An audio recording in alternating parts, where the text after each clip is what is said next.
Assalamualaikum warahmatullahi wabarakatuh. Perkenalkan, nama saya Kartika Dwi Wulandari dengan NPM 19020210007.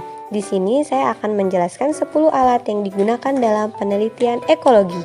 Di antaranya yang pertama ada pH meter, kedua anemometer, ketiga altimeter, keempat teropong, kelima GPS, 6 kompas, 7 Ekman Grab, 8 Plankton Nets, 9 hygrometer, dan ke-10 Secchidix. Baiklah, selanjutnya saya akan menjelaskan satu persatu dari 10 alat yang saya sebutkan tadi. Di sini saya akan membahas fungsi dan cara kerja ke-10 alat tersebut. pH meter. pH meter adalah alat ukur elektronik yang digunakan untuk mengukur kadar pH, keasaman atau kebasaan dari suatu cairan.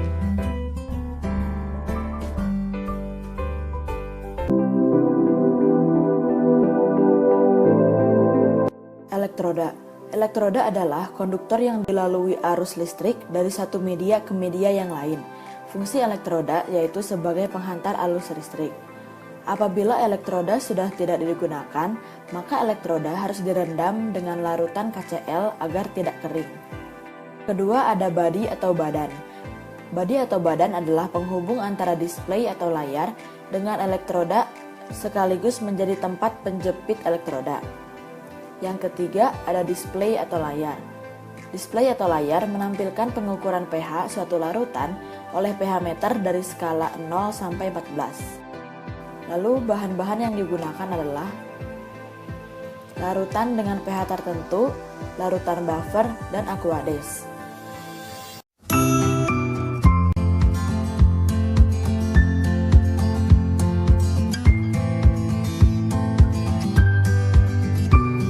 Bilas dengan air terlebih dahulu, itu keringkan dengan tisu.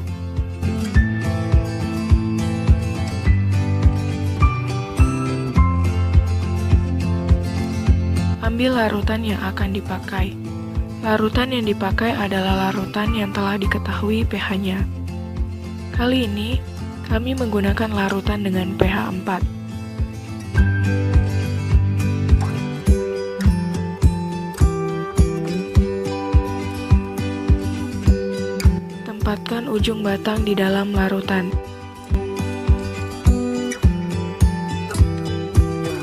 Tekan tombol kal untuk memulai kalibrasi. Setelah selesai, angkat batang dan simpan kembali larutan tadi. Angka yang didapat adalah 4, sesuai dengan pH larutan. Bilas batang dan keringkan kembali dengan tisu.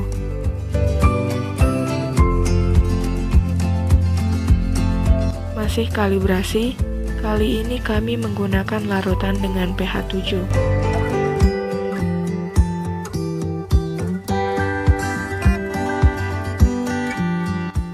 Tempatkan ujung batang di dalam larutan. Tekan tombol kal untuk memulai kalibrasi.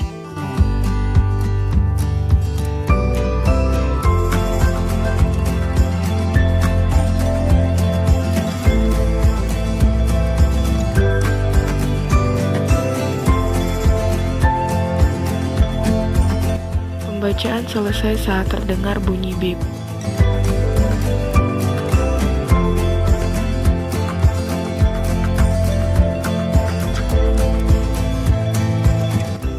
Tekan tombol data untuk melihat data dari pembacaan tadi.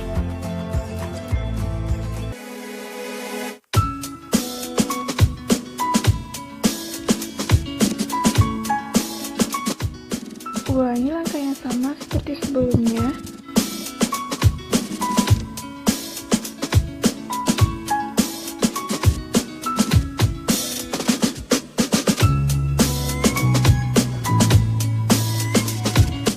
Tekan tombol read.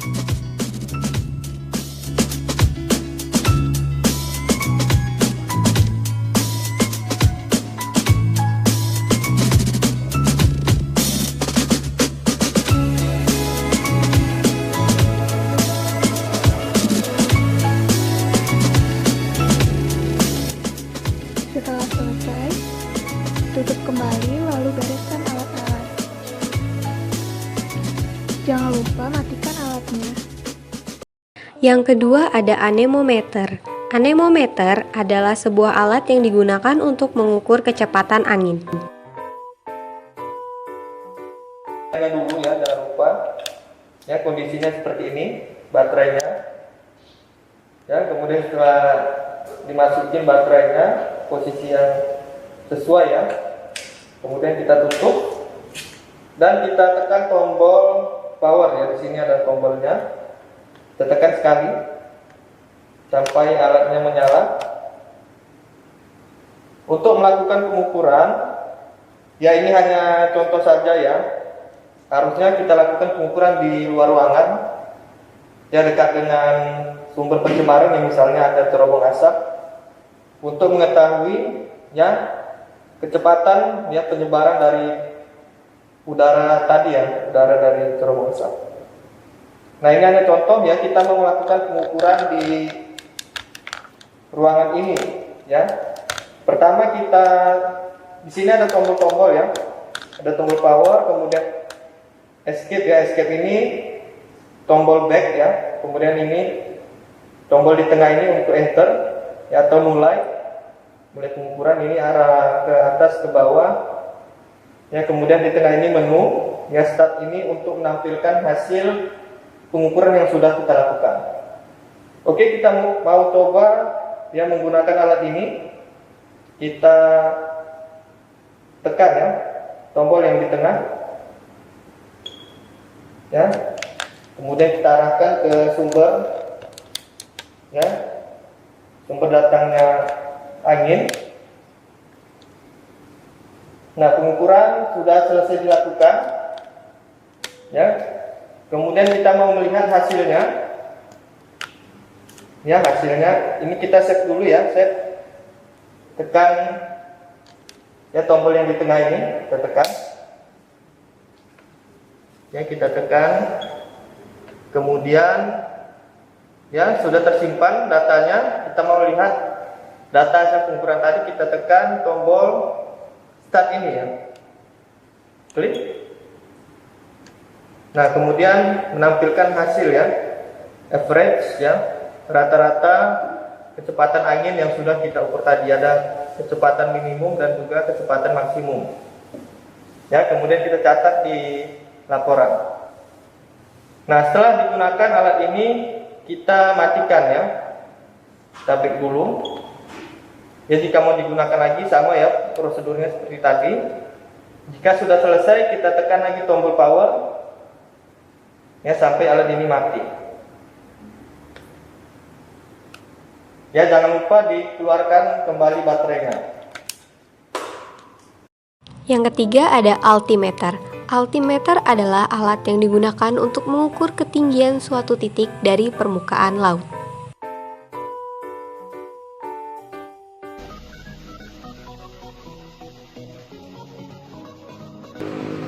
Kemudian saya akan menjelaskan tentang bagian-bagian yang ada di alat altimeter ini.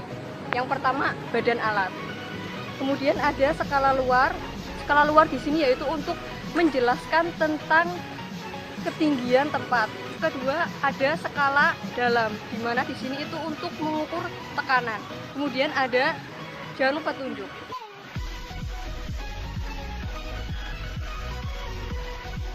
Kemudian saya akan menjelaskan tentang cara kerja alat altimeter ini.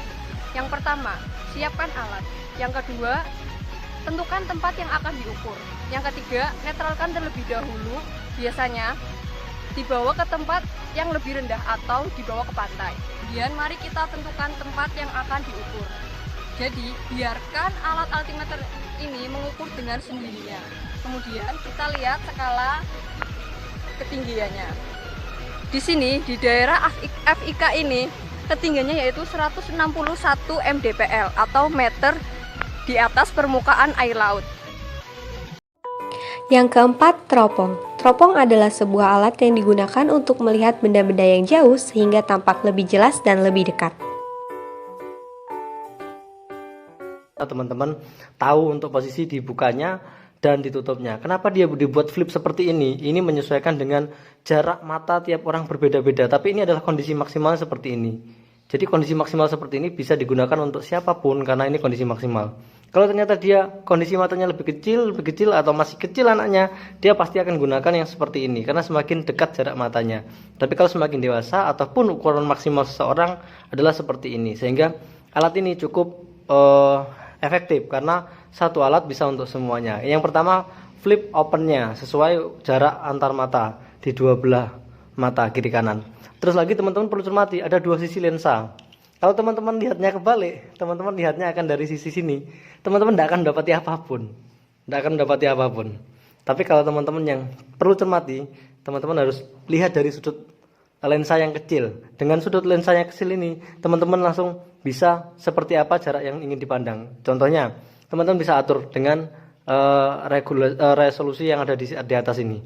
Jadi resolusi ini nanti akan mengatur dekat kecil, dekat jauhnya. Jadi ini dekat, ini jauh. Jadi teman-teman cermati di lubang ini kiri kanan itu akan seperti itu. Itu yang kedua. Jadi yang kedua seperti itu, lensanya mesti dicermati. Yang ketiga, resolusinya bisa diatur di bagian atasnya. Terus yang keempat, nah ini talinya. Tali ini bisa kita buka. Saya belum pernah buka sama sekali nih. Kita coba buka. Dengan ini kita buka, kita akan tahu bagaimana kegunaannya. Tadi tali yang ada di sini nih sebenarnya untuk dikaitkan di leher, sehingga kalau kita mau lihat seperti apa, itu tinggal tarik aja yang ada di tentengan kita, karena yang dikalungkan kita biasanya itu lebih cepat untuk diakses. Karena kalau kondisi masuk di carrier ataupun di sling bag atau di daypack itu akan kesulitan ngambilnya. Tapi kalau udah ditenteng di leher, dikalungin, tinggal ngambil aja lebih cepat begitu. Tapi kalau memang masih jauh belum bisa gunakan ini, pasti masuk di daypack ataupun di carrier-nya teman-teman. Pun juga untuk series ini cukup slim digunakan atau disimpan, sehingga nanti ultralight lah, ringan banget lah untuk teman-teman gunakan. Kira-kira itu tutorial alat outdoor yang kali ini yang telah kita review. Semoga nanti bermanfaat buat teman-teman. Teman-teman sekali lagi silahkan subscribe bagi yang belum subscribe. Kalau teman-teman merasa perlu ada tutorial alat outdoor yang lainnya yang perlu kita review, kita overview, itu teman-teman bisa komentar. Nanti akan kita sesuaikan dengan kolom komentar permintaannya teman-teman seperti apa, kita akan sesuaikan. Sekali lagi cermati, ketika kita akan scroll seperti ini, lensa akan bergerak. Lensa bergerak, ini kan? Jadi kita scroll, dia bergerak seperti ini. Oke, cukup jelas. Terima kasih dari Taran Outdoor. Assalamualaikum warahmatullahi wabarakatuh. Yang kelima ada GPS. GPS adalah sistem untuk menentukan letak di permukaan bumi dengan bantuan penyelarasan sinyal satelit. Nah, kemudian cara penggunaannya, ini yang pertama kita hidupkan dulu pertama, yang ini tombol di on off-nya bagian kiri atas kita tindis. Nah, sehingga sampai muncul tulisan Garmin. Ini artinya GPS proses penghidupan. Kemudian nah, di layar GPS sudah terdapat beberapa menu. Ini sudah terproses dalam bahasa Indonesia. Jadi ada beberapa menu yang ditampilkan di sini. Jadi kita lihat ke bawah. Nah, yang pertama ketika kita ingin melihat posisi kita sekarang ini berada di koordinat berapa, jadi kita cari menu satelit. Jadi fungsinya ini untuk melihat titik koordinat kita sekarang berada. Jadi kita tindis menu satelit.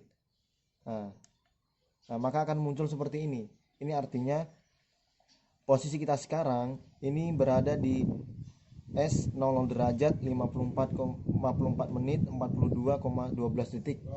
E-nya 119 derajat 53,46,51 detik. Itu S-nya. Kemudian yang bagian bawah ini artinya ini sinyal.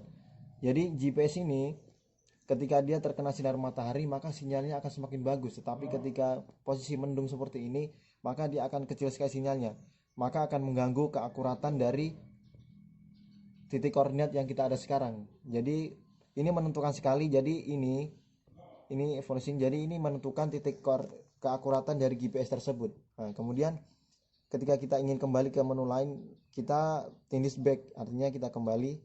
Nah, kemudian ketika kita ingin membuat titik, maka kita pilih menu buat titik. Ini jadi pada menu buat titik ini kita akan membuat titik. Jadi kita pencet tombol navigasi yang bagian depan ini. Nah, jadi ini sudah kelihatan, ini titik yang ada kita sekarang. Jadi bagian atas ini ada bagian atas, ini ada bendera. Jadi ini simbol yang bisa digunakan di lapangan. Jadi kita pencet. Nah, jadi di bagian itu ada beberapa variasi simbol yang bisa digunakan di lapangan. Cuman kebanyakan itu yang digunakan menu bendera, simbol bendera. Nah, jadi kita tindis. Kemudian di bagian angka ini sebelah kanan bendera ini angka menunjukkan urutan dari titik yang kita telah ambil, yang telah kita simpan. Jadi kemudian di bagian bawah catatan ini untuk memberikan catatan bahwasanya kita ada berada di wilayah administrasi apa. Jadi kita bisa taruh di catatan ini. Kemudian ketika kita ingin menyimpan, maka kita pilih yang selesai, bukan yang tetapi kita selesai. Kita tindis tombol navigasinya, maka akan seperti ini. Artinya titik tadi sudah tersimpan. Jadi untuk melihat tadi tersimpan tidaknya, kita lihat di kelola titik. Nah, jadi kita tindis. Nah, ini jadi yang paling atas ini menandakan ini titik yang telah kita ambil tadi. Nah, kita cek, ini tadi titik yang kita ambil itu berada di ketinggian 51 meter. Dan ketika kita ingin membuat rekam jejak, artinya rekam jejak ini bisa digunakan juga untuk mengukur luas lahan. Jadi kita bisa melihat sejauh mana kita telah berjalan atau jauh mana kita telah melakukan perjalanan. Jadi kita bisa lihat, kita pilih menu setup. Setup ini kita tindis. Nah, di sini ada beberapa menu. Yang ini kita pilih yang jejak. Nah, di sini ada beberapa 3 menu yang utama. Jadi kita pilih saja yang pertama, kita tindis. Nah, nanti ini sudah akan secara otomatis nanti rekam jejak ini kita sudah akan terekam. Jadi dia tidak tersimpan di peta, tapi nanti akan dilihat di menu di bagian sini. Jadi itu. Keenam, kompas. Kompas adalah alat navigasi untuk menentukan arah mata angin berupa sebuah panah petunjuk magnetis yang bebas menyelaraskan dirinya dengan medan magnet bumi secara akurat. Hanya menggunakan peralatan yang simpel, yaitu berupa alas. Itu saya menggunakan papan, atau kalian bisa mengambil benda lain. Yang penting jangan mengandung besi. Dan juga kompas manual. Kalian juga bisa menggunakan tangan, tapi harus dengan syarat keseimbangan. Ya, langsung saja saya akan peragakan. Di sini saya akan mencari ini utara dengan cara ini, mendekatkan ke petunjuk utara, dan saya akan menggerakkan sedikit demi sedikit papan untuk mencari arah utara. Ya, tunggu sampai kira-kira tepat pada huruf N yang menunjukkan arah utara. Tanda merah ini sebagai petunjuk arah utara, karena medan magnet tertuju ke arah utara. Nah, tinggal kita mau mencari arah kemana. Ini udah pasti benar. Nah, tinggal kita mau kemana, ke barat, ke selatan, ke timur. Kita bisa juga menggunakan tangan secara langsung dengan cara kalian jaga keseimbangan antara harus sejajar. Langsung saja kita tentukan, langsung kita arahkan. Kita tunggu keseimbangan.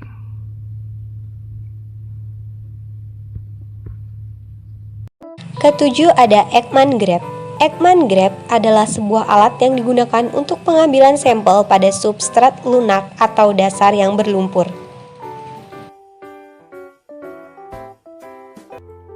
Bagian-bagian dari Ekman Dredge adalah tali yang berfungsi memegang alat, Messenger yang berfungsi melepaskan kawat yang terikat di trigger agar penutup terlepas tidak terkunci. Trigger berfungsi untuk mengaitkan kawat yang mengikat tutup. Penutup atas merupakan bagian yang dapat dibuka untuk melihat hasil sampling dari atas. Kawat penahan merupakan bagian yang menahan pengeruk ke trigger sebelum mencuplik. Pengeruk adalah bagian dari Ekman yang berfungsi mengeruk substrat lembut yang di dalamnya terdapat bentos. Nah, cara pencuplikan bentos menggunakan alat ini adalah sebagai berikut. Pertama, kaitkan masing-masing kawat pengait ke ujung masing-masing trigger.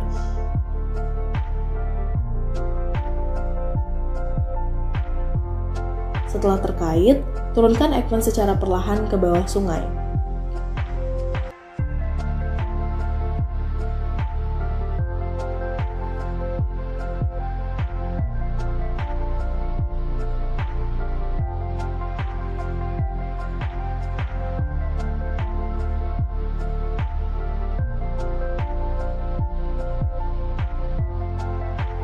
Saat sudah mencapai dasar, lepaskan messenger dengan posisi tali tegang agar jalannya messenger tidak terhambat.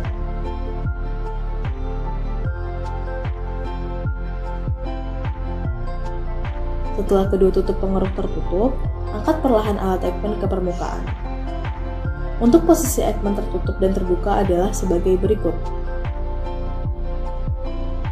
Setelah alat selesai terangkat ke atas permukaan, pindahkan substrat yang tercuplik ke dalam baki plastik.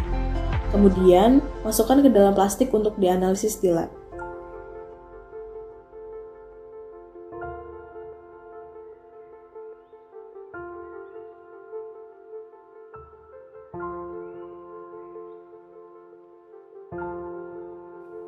Gambaran untuk pencuplikan kurang lebih sebagai berikut.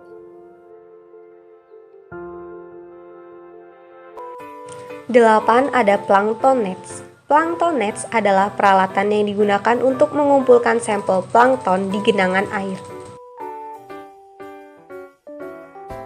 Kenali dahulu bagian-bagian dari plankton. Yang pertama ada tali pengikat jaring yang memiliki fungsi mengikatkan jaring plankton dengan tali penarik. Jaring plankton berfungsi sebagai penyaring yang memisahkan air dengan plankton cuplikan. Botol pengumpul plankton berfungsi sebagai tempat pengumpul plankton yang tersaring dari jaring plankton untuk kemudian dipindahkan menuju botol sampel. Baik, kita langsung ke cara pencuplikan. Sebelum digunakan, cek terlebih dahulu jaring plankton pada bagian pengumpul plankton. Pastikan keran dapat dibuka dan ditutup. Untuk cara pencuplikan ada dua cara, yaitu secara vertikal dan horizontal. Keduanya bisa dilakukan langsung di sungai maupun di danau menggunakan perahu. Keduanya memiliki tujuan sama, yaitu melihat persebaran plankton baik secara vertikal maupun horizontal. Untuk metode vertikal, plankton net langsung saja diulur dari tempat kita berdiri. Setelah selesai tercuplik, tarik plankton net.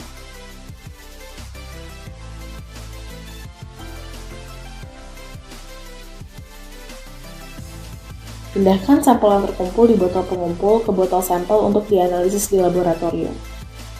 Untuk secara horizontal, lemparkan plankton net searah tegak lurus badan kita. Jangan lupa ukur jarak tali tarikannya. Tarik perlahan, kemudian pindahkan sampel tercuplik ke botol sampel. 9. Hygrometer. Hygrometer adalah sejenis alat untuk mengukur tingkat kelembapan pada suatu tempat. Kita praktekkan cara penggunaannya. Kita buka boxnya, kemudian kita keluarkan alatnya. Di sini ada cara penggunaannya. Pertama, kita masukkan baterai yang terletak di belakang. Sini bawah. Kita buka. Di sini saya menggunakan baterai dengan tipe A3. Kita tutup. Sudah otomatis tercantum di sini suhunya dengan kelembapannya. Di sini suhunya 31,0 derajat Celcius dan suhunya 72%. Oke, sekarang kita mengeset atau menyetel jam. Nih, di sini ada tombol mode, adjustment, dan memori. Di sini mode digunakan untuk memfokuskan kita mengeset. Ini kita sedang mengeset jamnya, kita sesuaikan dengan jam sekarang.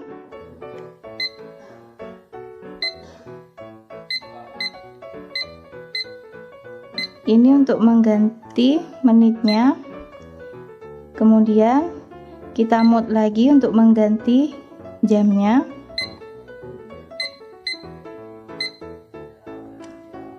Seperti ini. Kemudian kita mode lagi di sini untuk mengeset 12 jam atau 24 jam. Jika kita ingin menggunakan 24 jam, kita tekan adjustment. Kemudian kita mode lagi. Di sini akan tertera bulan dan tanggal. Kita sesuaikan dengan bulan sekarang, kita tekan adjustment dan tanggalnya.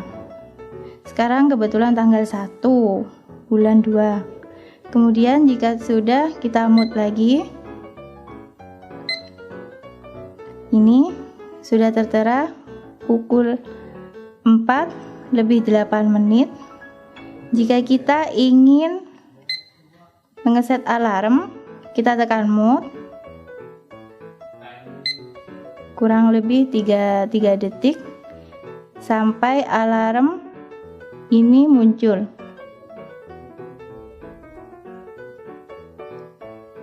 Jika sudah, kita adjustment untuk mengaturnya, mengatur menitnya.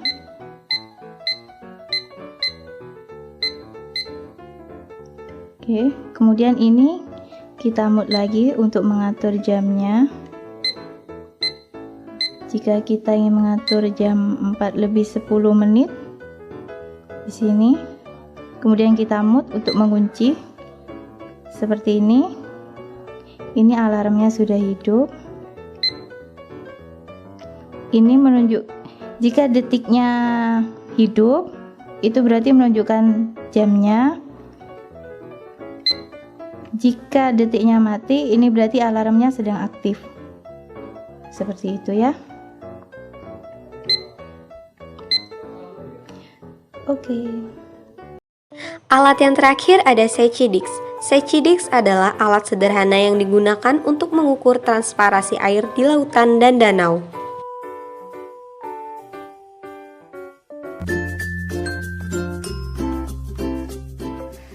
Pengukuran derajat kecerahan air dipengaruhi oleh keadaan cuaca, padatan tersuspensi, dan kekeruhan.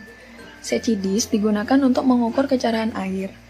Bagian-bagian dari Secidix dan cara penggunaannya akan dijelaskan dalam video ini.